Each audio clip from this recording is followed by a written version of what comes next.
Buenas.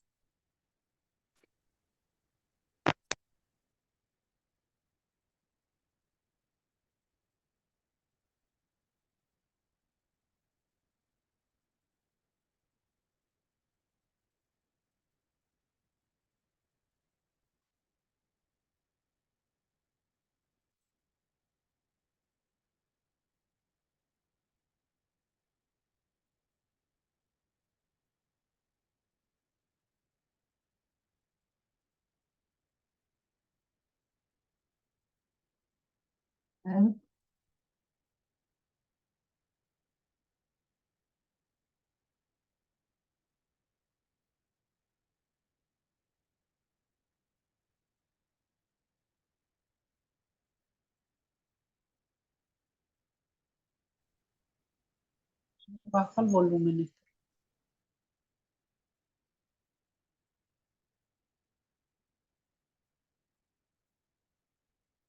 Bueno, ahora vamos a esperar que se unan un par más, pero vamos a empezar con lo de Humberto Eco.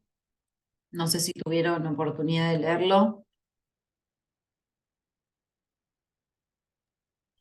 Profe, en este sí, yo no lo leí. Ok, Uy, perdón. Este sí, profe, yo no lo leí, bueno. pero lo voy a leer. Lo que tiene de bueno es que no es tan largo, los capítulos no son tan largos porque tienen un montón, ahora lo vamos a ver, como que tienen un montón de, como de extractos de obras y qué sé yo, que eso no nos interesa, si no nos interesa lo que dice el autor. Y Ah, además tiene muchas pinturas y fotos y está bueno porque son en buena calidad y uno puede entender qué es lo que está diciendo porque ve ahí esas pinturas, que encima hay un montón que son bellísimas, así que está bueno. Ahora igual me gustaría ponerlo mientras voy hablando para que vayamos mirando, eh, ir viendo, o sea, también tener imágenes de lo que estamos hablando. Pero bueno, vamos a esperar un segundito para empezar. sí, profe. Voy abriendo esto para tomar lista.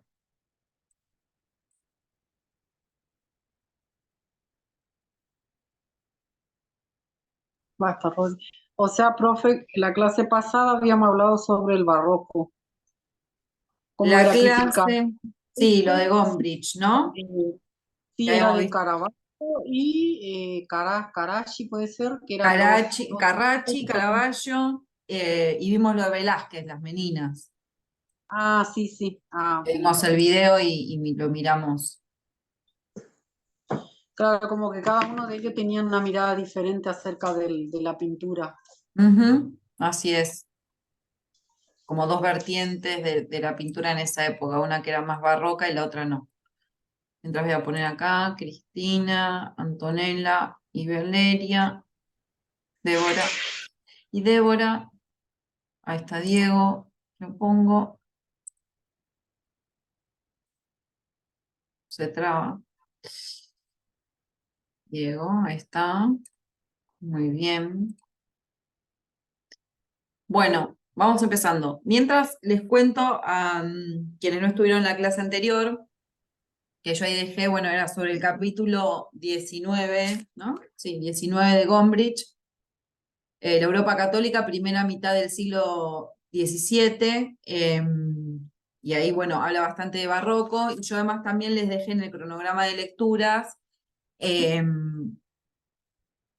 un link a un video que vimos sobre las meninas, con un análisis un poco rápido y superficial, pero no importa, de las meninas de Velázquez.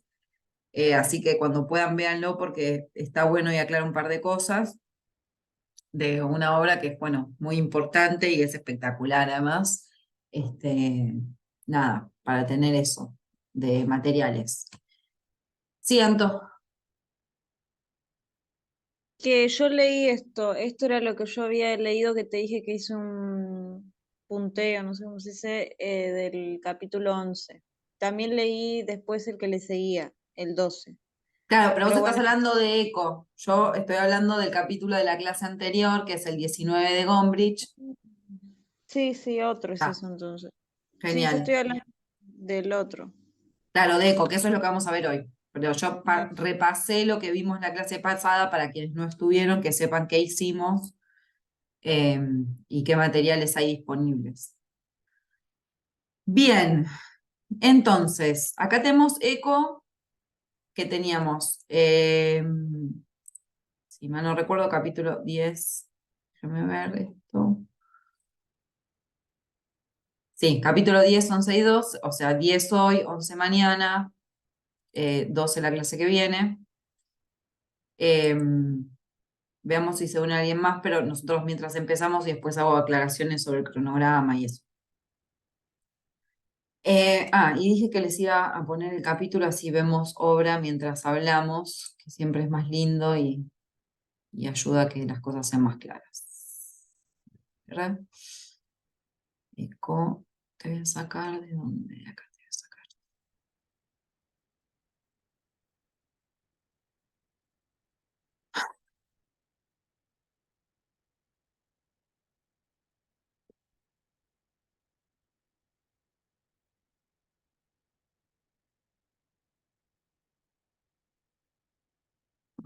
Ahí no está, lo sacaré de otro lugar.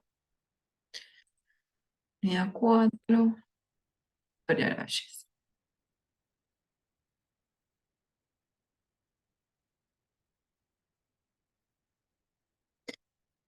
Mm, 2:37.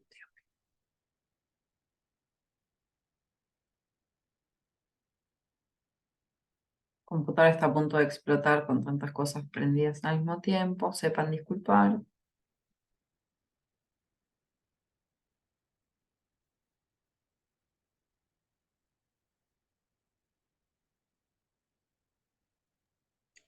Yo me había notado, profe, que, que el arte se fue de lo grandioso a lo refinado. Después me anoté muchas catedrales, igual poder cívico. Bueno, no trato de no escribir mucho. Ah, Eh, Estilo gótico, Inglaterra. bien, Luego, ornamental. Que después le pusieron, lo llamaron ornamental, quise poner. está bien. Y esas cosas, ¿viste? Pero muy, porque después si yo termino siendo, ¿viste? Ese meme que hace un punteo no sé qué y se resaltan toda la hoja. Sí. Ese meme. Esa es la tentación lo que nos termina pasando a todos. Bien.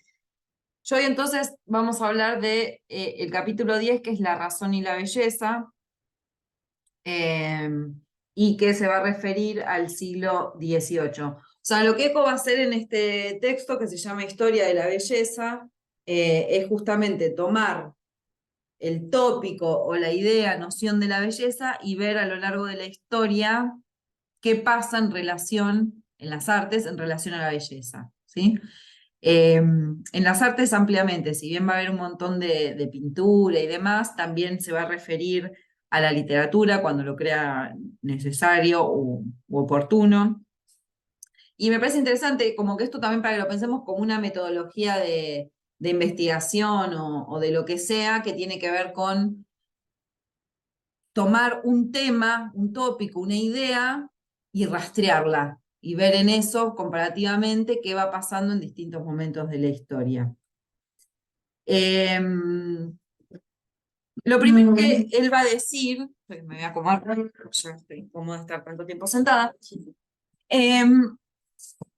La primera como cuestión que él tira, que es un poco eh, rara, que nos puede sonar rara porque va en contra de lo que se cree, dice, bueno, se cree erróneamente que el siglo XVIII fue un siglo racional y frío, ¿no? Y pone esto acá, esta pintura justamente, donde sí, ¿no? Parecen unos señores como ahí con todas estas obras de arte, estas esculturas, estudiosos y demás. Pero él dice que no es así, que eso no es cierto, que esa imagen que tenemos del siglo XVIII no es cierto. ¿Por qué estar hablando de un siglo racional y frío? Porque bueno, acá también se habla de la Ilustración en un punto, el neoclasicismo y demás. Y él dice que no, que en realidad era un siglo donde se podía corroborar la existencia o la circulación en la sociedad de pasiones arrebatadoras, de violencia. Nombra distintos autores importantes de este periodo, como a Kant, a Rousseau. Rousseau mantengámoslo porque va a hablar bastante y es importante. A Sade, al Marqués de Sade, que ya saben, ¿no? Que escribía cochinadas sexuales, digo, que tenía que ver también. Fue el siglo también, dice, de la guillotina, de la exuberancia del tardo barroco, y que entonces todas estas cuestiones no condicen con esa idea que tenemos de un siglo racional y frío.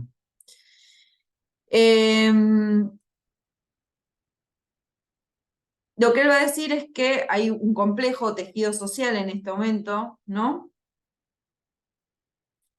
Que se asienta en categorías burguesas. Empieza a ver como una dialéctica de clases que tiene que ver con el surgimiento de esta nueva clase, surgimiento y expansión de la clase burguesa. Y va a decir que él va a encontrar una persistencia de la belleza barroca al mismo tiempo o junto con el rigor severo del neoclasicismo. Acá hay algo de esto, ¿no? Como esta cuestión, estas plantas, estos árboles así dibujados, ¿no? Hay un poco una cuestión barroca en por ejemplo. Nosotros vimos, ¿no? La diferencia entre la luz y la sombra, ¿no? Que se da acá, bien resaltantes, tiene que ver con algo del barroco, es el tardo barroco, es decir, ya no estaba en boga el barroco, pero seguían funcionando ciertas cuestiones estéticas.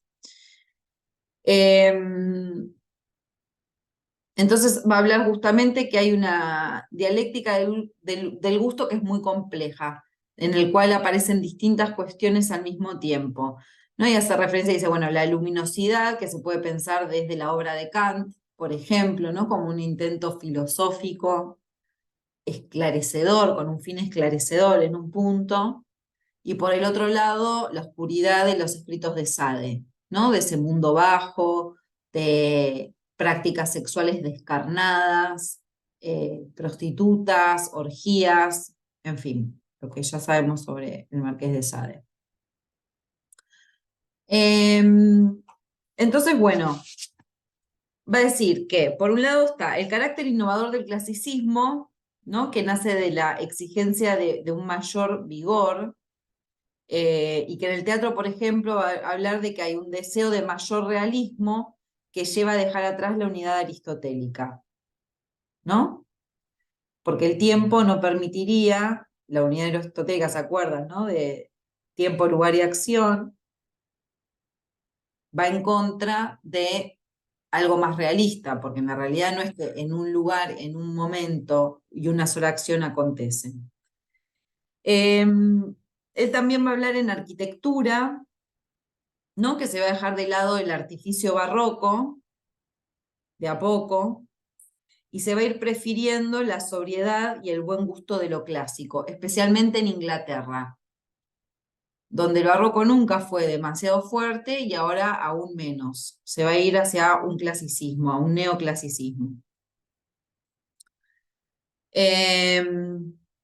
Entonces, y él lo que también va a nombrar es que, bueno, este neoclasicismo va a contar con dos exigencias distintas que son propias del espíritu burgués. Por un lado, una especie de vigor individualista, el neoclasicismo va a estar muy centrado en una suerte de individualismo, y también una pasión arqueológica, ¿no? Que va a ser fomentada por los viajes a tierras lejanas, las excavaciones arqueológicas, el interés por las ruinas, y que él va a registrar acá que sea una especie de fiebre por lo antiguo y lo originario.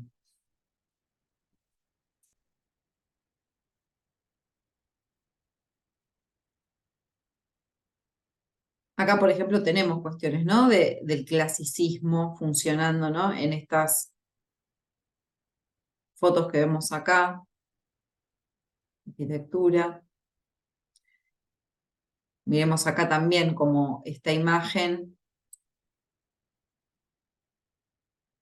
que es bastante clásica, ¿no? En su forma de representar. Miren cómo hay todo color igual, no hay casi sombras, los colores son bastante planos, la pose es armónica y tranquila.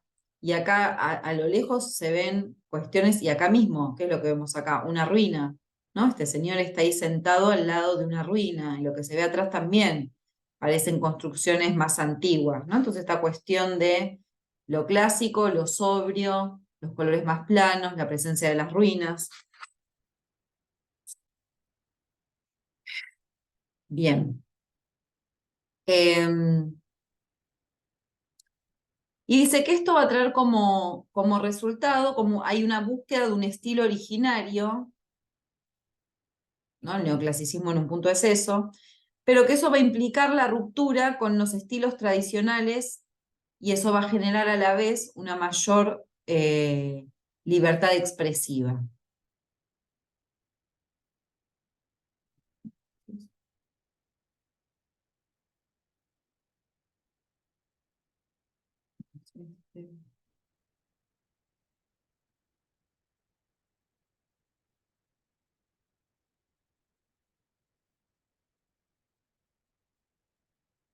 Voy a ir corriendo esto, porque si no yo no veo. Bien. Entonces decir, bueno, habla de Hume, por ejemplo, y decir, bueno, que él va a dar una serie de reglas del gusto que van a funcionar como una forma de liberarse de los prejuicios y basarse en cualidades internas, como el buen sentido, el método, la delicadeza, la habilidad. O sea, que el buen gusto no va a ser solamente una cuestión exterior de cómo está vestida una persona, por ejemplo, sino también que van a estar relacionadas con cualidades del interior de la persona, como el buen sentido, el método, delicadeza, todo esto que ya dije. Entonces, acá se va a producir un corrimiento interesante que va a decir que la belleza ya no es inherente a las cosas, o sea, las cosas no son bellas en sí mismas, sino que se forma en la mente del crítico libre de influencias externas. Y en esto tiene que ver con el individualismo. Entonces, esto es importante porque es un cambio bastante grande. Las cosas no son bellas en sí mismas, no hay una inherencia de la belleza, sino que es el crítico el que va a decir qué es bello y qué no es bello. O sea, se reconoce que para hablar de lo bello, en realidad uno está hablando de subjetividad, porque lo que es bello para uno no es bello para el otro, pero se supone que el crítico es aquel que va a saber decidir qué es bello y qué es no bello sin influencias externas. Entonces, por dos lados, tenemos dos cuestiones acá. La cuestión del individualismo, es decir, que un individuo es el que indica si algo es bello o no lo es, y también lo subjetivo en relación al gusto. Hay un gusto espiritual, va a decir Eco. Y esto es importante porque imagínense que hasta entonces era como una cuestión más que se pensaba, bueno, hay cosas que son bellas y hay cosas que no lo son, y ahora el foco está puesto en la persona. Es como, no, bueno, hay quienes interpretan que eso es bello según su gusto y hay quienes que no.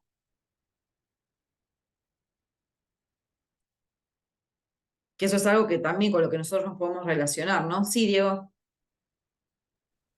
Sí, por ejemplo, recién había una imagen que representa a la Revolución Francesa, ¿no? No me acuerdo qué cargo tenía, que fue asesinado, digamos, por Charlotte, eh, por traición, creo, de manera traición. No sé cómo fue el tema, que era alguien importante y lo asesinaron, digamos, y está pintado ahí. Sí. O sea, no es una obra, no es una pintura, digamos, que uno pondría en algún lugar, a diferencia de lo que es lo clásico, digamos. Exacto, sí, ¿no? Y esta idea de la belleza que ya no es más solamente esa belleza tranquilizadora y linda y qué sé yo, sino que también tiene que ver con otras cosas. Bueno, en ese caso la representación de un avance en la organización social, ponele, ¿no? Si hablamos de la República. Después también va a mencionar o va a volver sobre algo que ya dijimos, que es este interés por las ruinas, por la estética de las ruinas. Y ahí va a haber dos vertientes. Por un lado, un interés en ver la devastación del tiempo, ¿no? Porque la ruina, ¿qué es sino que la muestra del tiempo? Algo que es una ruina es algo que existió y que el paso del tiempo y su trabajo lo volvieron ruina. Y por otro lado, eso también va a generar interés en la posibilidad de reconstruir fielmente el origen, ¿no? Como cuál es el origen de nuestra civilización, cuál es el origen de nuestro arte, y ahí ir a buscar a las ruinas como si fueran el lugar donde se ha depositado el origen de las cosas.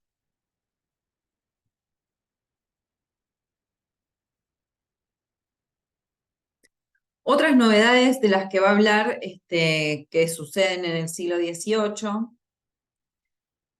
es la relación entre intelectuales y público, que va a empezar a ser más fluida, ya no va a haber tanta distancia. El surgimiento de los salones femeninos,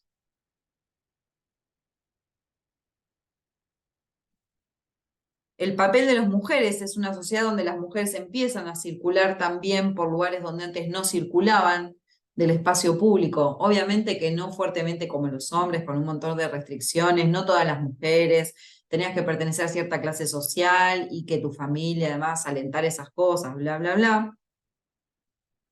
Pero sin embargo empieza a aparecer eso. Y esto también va a traer a colación nuevos temas artísticos, todos estos cambios, ¿no? Que van a hacer como que el arte empujarlo hacia una cierta modernidad.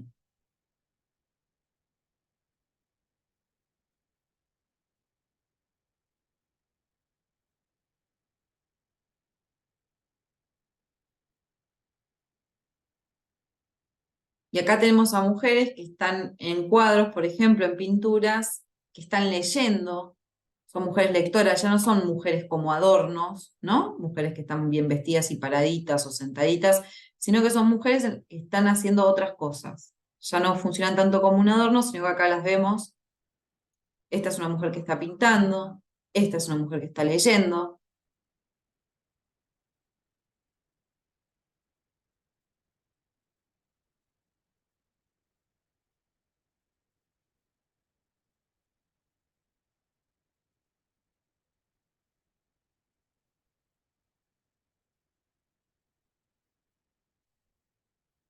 Em, Va a hablar de algo que nosotros ya vimos cuando leímos esos capítulos de historia del libro. Por un lado, va a hablar de que ya el mecenazgo, es decir, que una familia con dinero fuera la única fuente que tenía un artista para crear obra, dice que esto ya no va a funcionar tan así, de a poco se va dejando atrás el mecenazgo, lo cual va a generar independencia económica de los artistas, es decir, no voy a tener que pintar lo que me pide mi mecenas, el retrato de tal cosita, ¿no? Tal paisaje, tal esto, tal otro, tal escena bíblica, sino que eso le va a dar mayor independencia económica a los artistas y a la vez una mayor independencia en qué pintar. Otro rasgo que va a mencionar que es importante es la difusión del libro, que eso ya lo vimos, ¿no? Que a partir después de la imprenta y demás, el libro cada vez se va volviendo más popular, empiezan a existir cada vez más formatos baratos y de mayor circulación, ya no son esos libros hechos como si fueran obras de arte o con las tapas caras y qué sé yo, sino que eso va a producir una mayor circulación y que otros lectores lleguen a esos libros, a esos textos. Y también obviamente la Revolución Francesa, ¿no? De todo esto va a hablar.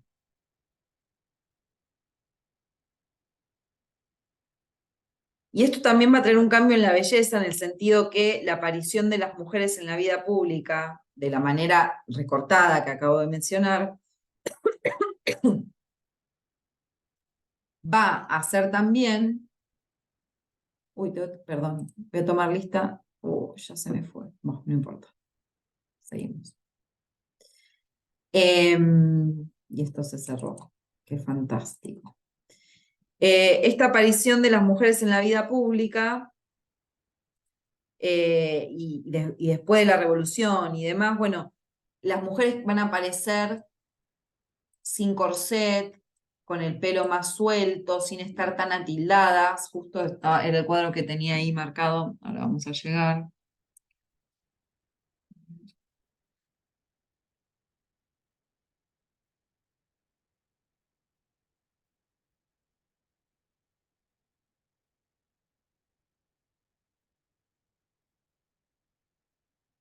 Mm.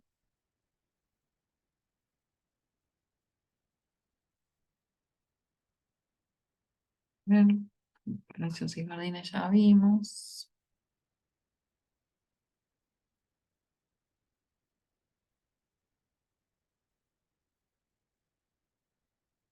Acá, por ejemplo, ¿no? Retrato de Lady Hamilton. Vestida de Circe. ¿No? Pensemos como esta imagen, ¿no? Con esta ropa toda vaporosa, que no está ahí sujeta, constriñendo. El pelo también suelto, un poco más salvaje. Habla de que aparecen ciertas figuras femeninas mucho más libres y despojadas que anteriormente, ¿no? Estas también. Esta no tanto. Esta está un poco más atildada, pero esta sí.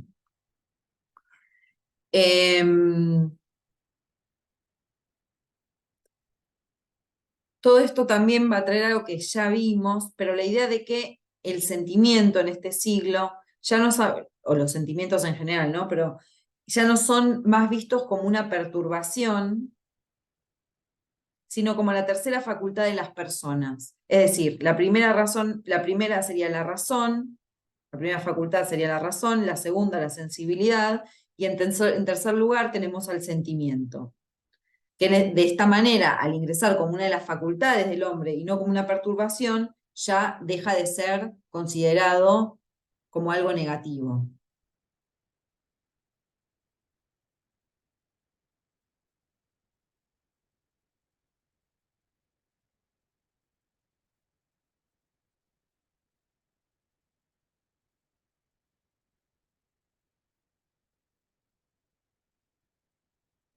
¿No? Bueno,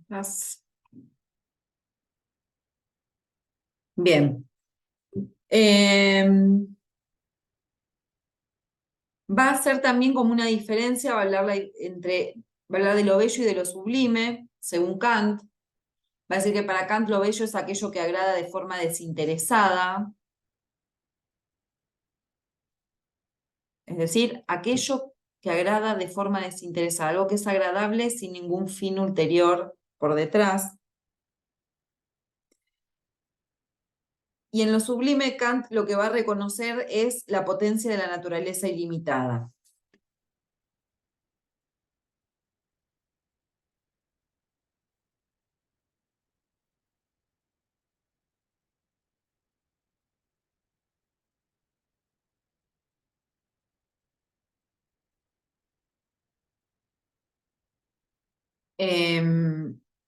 Lo sublime entonces va a estar relacionado con el romanticismo, porque es aquello que ve de indómito, de indomable, más que nada, en la naturaleza, aquello que nos excede largamente.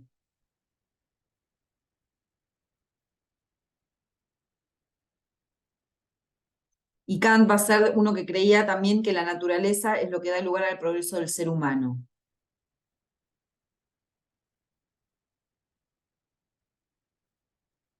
La naturaleza no vista como antes, vieron que antes vimos unas fotos de unos jardines ingleses, ya no van a ser como ese jardín inglés todo ordenado y perfecto y cuadriculado y demás, sino que va a ser algo poderoso y que conmociona.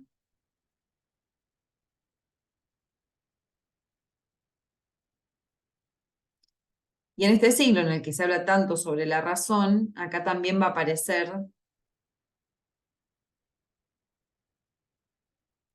y pone el ejemplo de esta obra de Goya que es espectacular, que dice acá, el sueño de la razón produce monstruos, que siempre me pareció espectacular la frase y la obra y todo, ¿no? De la serie negra. Si alguna vez viajan a Madrid, vayan a ver, porque esto está en Madrid, en el Prado, creo, y es espectacular.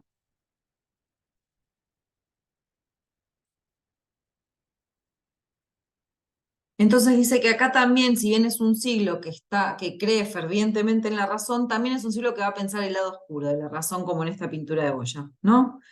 Eh, Debido a que la razón es independiente de la naturaleza.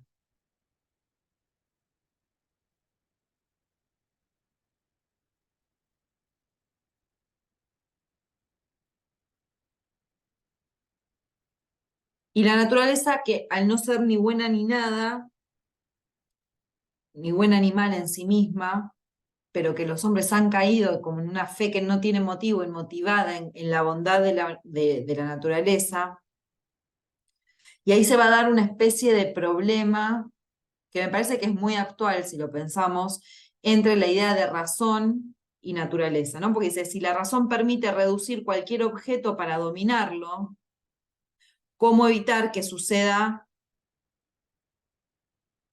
con los humanos?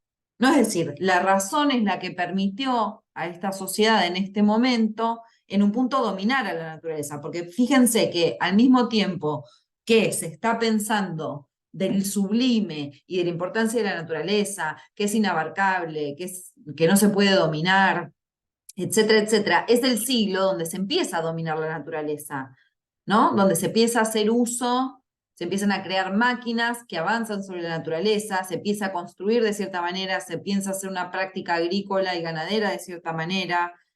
Digo, todas estas cuestiones funcionan como dominio de la naturaleza. Entonces, si ellos comprueban que la razón es capaz de dominar a la naturaleza, ¿qué haría que la razón no domine a las personas?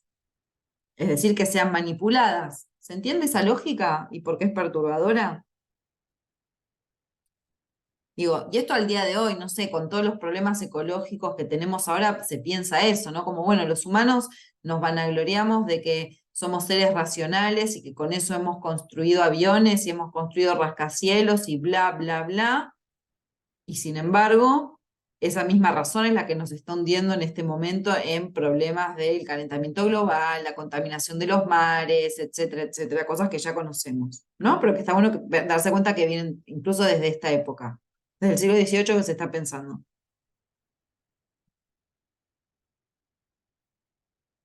Entonces va a decir, bueno, la razón puede servir para un montón de cosas que hagan al progreso humano, pero también la razón puede funcionar para la planificación del mal, la planificación racional del mal. Digo, y esto ya está siendo planteado acá, y si pensamos un ejemplo claro, más cercano a nosotros, de la planificación racional del mal, tenemos que pensar, no sé, en los campos de concentración, ¿no? Donde todos los avances tecnológicos fueron utilizados para matar a las personas de forma eficiente. Ustedes saben que el campo de concentración funcionaba como una lógica de una fábrica fordista.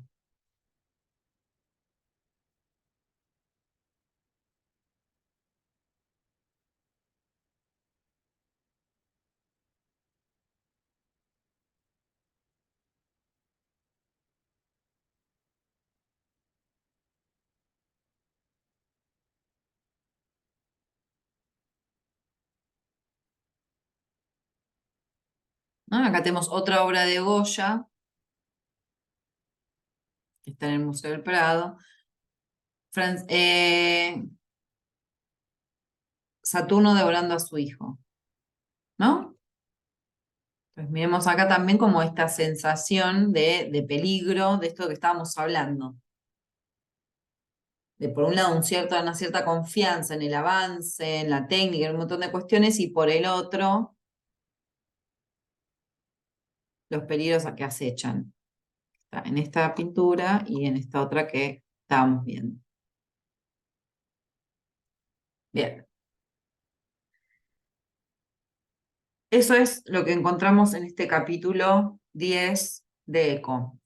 Como yo les dije antes a las compañeras, pero se los digo a ustedes ahora también, de esto que estamos leyendo, no me interesa que lean, vieron que, no sé, los que ya han visto el texto, vieron que tiene como partes de, está lo que dice Eco y después hay un extracto de una novela, un extracto de un filósofo. Todos esos extractos y cosas no las tienen que leer, lean solamente lo que dice Eco, ¿sí? Entonces es bastante más corto y alcanzable. El otro está ahí como extra, como agregado, ¿sí?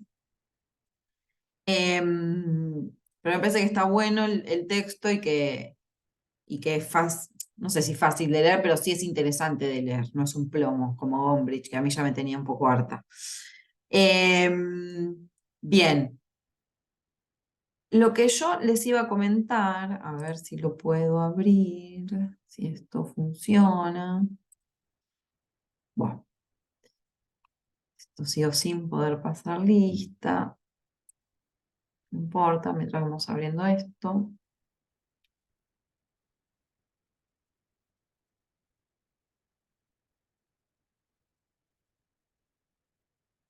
Es lo siguiente.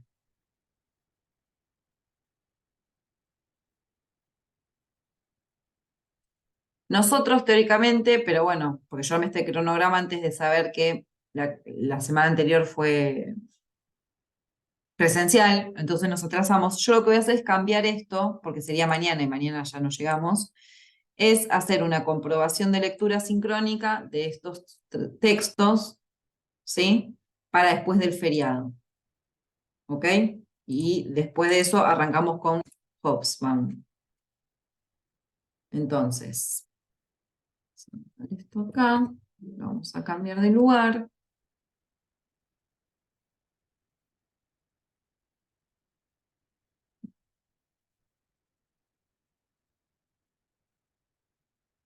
De color, si ya está. Bueno, ¿Sería para el 22, profe? perdón, ¿Sería para el 22? para el 22, exacto, ahí está, ahí lo puse. Para el 22, ¿sí? No es mucho, es lo del capítulo 19 y esto es el 10, 11 y 12 de ECO, ¿sí? Que no son muy largos. Entonces, ese día, el 22, nada, 40 minutos, chiquito, hacemos algo, una comparación de lectura de eso y después seguimos con Hobsbawm, que es espectacular, que a mí me gusta mucho, que es un historiador sumamente interesante. La forma de explicarlo también está buenísima, así que, uy, ya son y 11 y ustedes quieren que ir a clase. Les pido mil disculpas que nos pasamos un minuto, no me di cuenta. Bien, seguimos mañana, nos vemos mañana, ¿sí? Chao, muchas gracias. Gracias, profe. Hasta luego. Hasta luego.